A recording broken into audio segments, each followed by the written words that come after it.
I decided to go down and do some more fishing. And I went up to the third lake, did a couple of casts, caught one bass, and on the way back home, wait, getting stuff mixed up. Maybe you ought to write stories about it.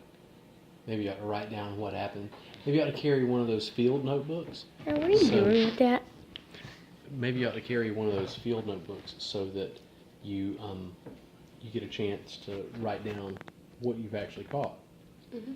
But that would be really interesting. The first thing I caught that big fish, mm-hmm. but then I moved up to the other lake and I caught another one of those fish. It was about that long, mm-hmm. but I caught it in a different spot than my favorite fishing spot, which is by a waterfall that I almost got attacked by a snake at. Mm-hmm. Which that snake was coiled up in a strike, ready to get me.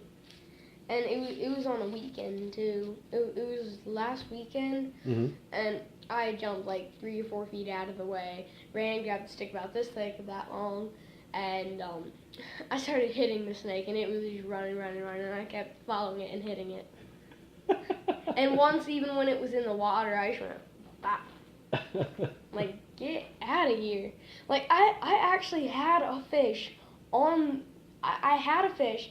I had it out of the water. I was grabbing that, and then I hear this hiss sound coming from behind me, and I whip my head around, and there's this giant snake this long with its head coiled up in a strike.